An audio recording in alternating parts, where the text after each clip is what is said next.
Ladies and gentlemen, this is Gamertag Radio with your hosts Danny Pena, Paris Lilly, and Peter Toledo.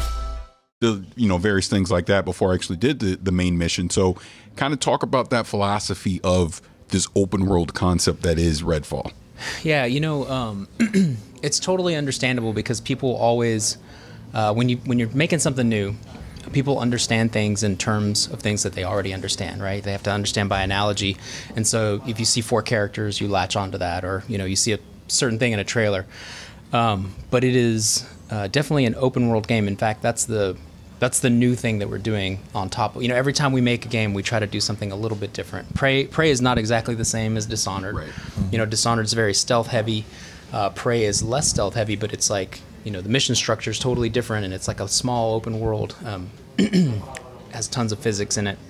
So for Redfall, we were like, let's take our arcane values, where players are free to experiment, free to roam, but let's set it in an open world.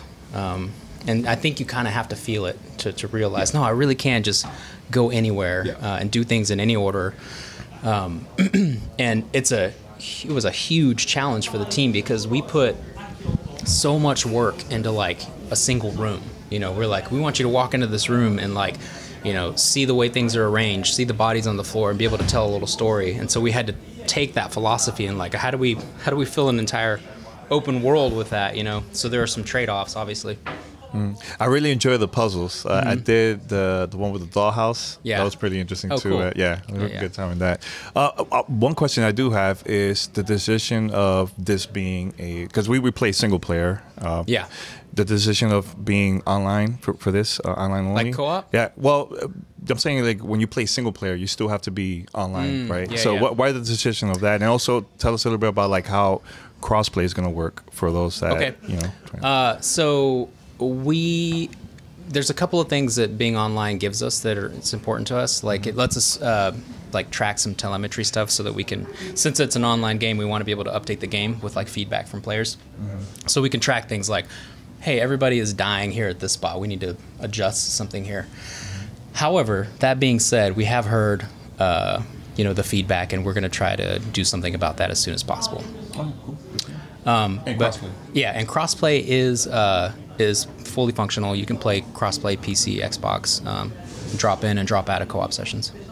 Oh, it's fantastic. So going back to the actual demo that we played, because like you mentioned, we got dropped a couple hours already in, so you already loaded us up with weapons, things like that. But my main curiosity coming into this, and I saw a little bit of it as I was playing, is the loot system. Yeah. As far as when you are tackling some of these side missions, the main missions, and you're getting these loot drops, it looked like there was almost a common, rare, legendary, epic type of structure to the weapon. So talk about that. What, like, as we're going through playing the game, what is that?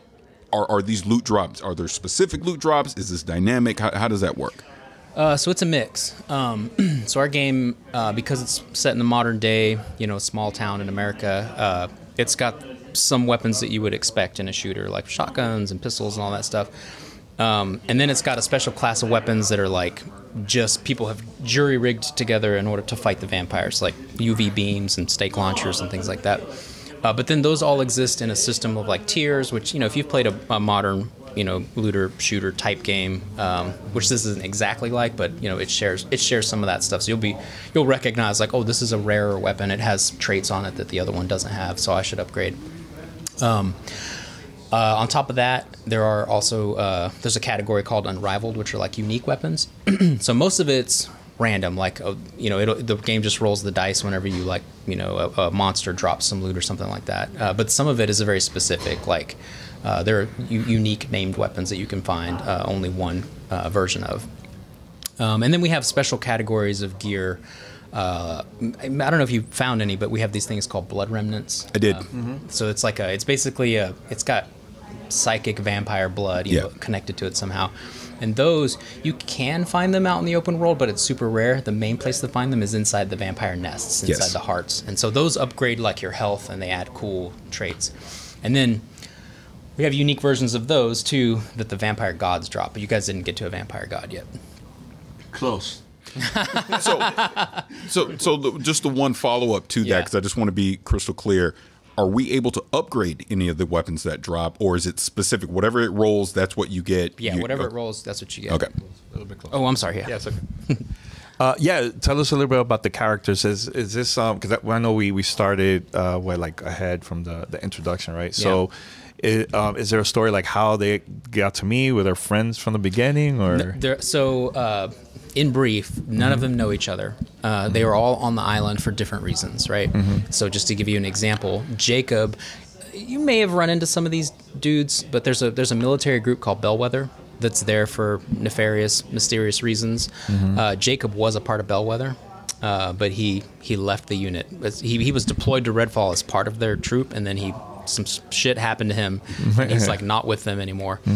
And so each character has their own like different reason for being on the island. Like Layla already lived there; she was a student there. You know, Remy was helping Coast Guard people train like survival and rescue stuff when all the bad stuff happened. Devinder was there at like a book signing, and so if you play each character and you sort of dig into their backstory, you can find that stuff out. Yeah, and what's Remy's companion? Oh, Bribon. Bribon. So for those that don't know, Bribon means show off. Is he a show off? Like, yeah, it means you show off and like rascal, you know, like you little rascal kind of a thing. Oh yeah, just want to mention that real quick. Eres puertorriqueño? Yeah, Dominicano. Dominicano. Okay, good. So we kind of already had this conversation offline earlier in the presentation, but I want to bring it up here as well. So we obviously have the 4 distinct characters, and they have the 4 distinct abilities as well. So as I'm playing, I realize 2 of the abilities are on a cooldown, but then there's the 3rd ability that is not. So if you can kind of go into the different abilities and why you went with that structure of 2 cooldowns and 1 with the special. Okay. Yeah. So each hero, as you probably discovered, so you know the weapons are all universal. Anybody can use any weapon that you find, but each hero has a unique power set. So that's pretty cool reason to either play co-op with your buddies with different heroes, or play the game again as a different hero, because it changes the experience. But every hero has 3 powers. The first 2 are on cooldowns, and partially that's because we wanted you to be able to just like use them frequently, you know, without having to worry about resources. And then every hero has an ultimate that's supposed to be like a big, like, you know, dropping a nuke, you know, really changing. Our goal was to make it feel like I almost died, but at the last minute I used this ability, you know, and it saved the day. You know, we want those like dramatic spikes. And so the 3rd ability uses a resource called Psychic Residue, which sometimes it's sort of like mana. You can find it around the cultists who worship the vampire gods. They carry it with them sometimes because they're like, you know, worshiping the vampires. But also anything that is a vampire, when you kill it, will drop Psychic Residue. Yeah, and when you change characters, when you're playing the dialogue, does it change? The story changes, or it's still the same? The story, the main story doesn't change. That's the same for each hero. But the dialogue does change. Like each hero has different reactions to things, you know, because like, just to give you a very specific example, like if you found the theater, like if you're playing as Layla's going to be like, oh, I love this theater. I went to the whatever show here, you know. Jake is going to be like, I hate movies or whatever, you know. He has got a different reaction to the situation. Yeah. So I have to ask this, and this deals more with co-op and progression. So today we played single player, so we did not do co-op, but people will kill me if I don't ask this directly, because I've kind of complained about this over the last couple of years, so I just want to be definitive on the answer. So when we're playing co-op, does our progression, so let's say the 4 of us, we're in a match, and I'm picking up weapons and things like that. I then drop out of that co-op match. Do I keep that progression that I have? You keep it. So I'll explain. Yes. It's, the only thing that you don't keep is story progression. Okay. The person who hosted the game, they keep story progression. Everybody keeps like their loot, their level up progress, all that stuff is the same. But story is just for the host player. But what we found is most people play the game. We don't do random matches, like we just support playing with friends. So most people play the game through with their friends anyways, so hopefully it doesn't impact them. You know, we wanted each player to like have their version of the story, because I don't know if you saw the mission table, but you can play, there are optional missions, but then even the main missions, you can play them in different order. Right. So like, if we tried to make it like copy over onto the other player, it might invalidate the other person's experience, if that makes sense. You know? Yeah. So just one follow-up to that, just again, when we talk about story progression and everything. So let's say, and I'm just pulling a random number out, I'm a level 10. Yeah. My buddy comes in at a level 2. Yeah. how does the game scale for that? Is the level 2 guy on the struggle bus? So he's on the struggle bus. Okay. Yeah. But so this was an interesting debate internally because some people will scale the game and scale progression. But what we decided is like to basically make it so that like you get what you get. But the upside is the level 2 player will level up really fast. Got it. Does that make sense? Yeah, I know a lot of people are probably going to be asking like, why vampires? Why not zombies or other type of enemies? Why? What was the inspiration of coming up with this concept of vampires for you guys? I mean, vampires are cool as hell, and I think and the main thing is like they're different than zombies or werewolves or whatever. And monsters they're always like. They're metaphors for things, right? And vampires they've always been popular, like, since Bram Stoker or whatever. But the cool thing is that people reinvent them, right? So they have different rules, they have different origins, and so that's the main reason we picked them. I think that there's perennially, like, universally popular creature, but you get to do your own spin on it each time you use them. Yeah, because people are probably going to be asking, hey, it's daytime, there's still vampires here. And, technically they're not, they become weak, right? It hurts them if they go outside, right? But not in the game. The game is a little bit different. The game's a little different because there is a vampire called the Black Sun, which if you'd started at the beginning of the game, you would have met her. But she has basically put like a black disc over the sun, over the island, almost like an umbrella to shade the island. And so that means the vampires can come at you at any point, which is why ultraviolet light, like establishing little strongholds with ultraviolet light, is super important. So kind of my final question is more of just a personal one for you as being one of the creative directors on the game. And you had mentioned earlier, it's been like 5+ years that you've been working on this. Now that, I don't know if we're the first, but we're obviously one of the first people outside of Arkane to be able to get hands on. First people I'm talking to. That's right. That's what I mean.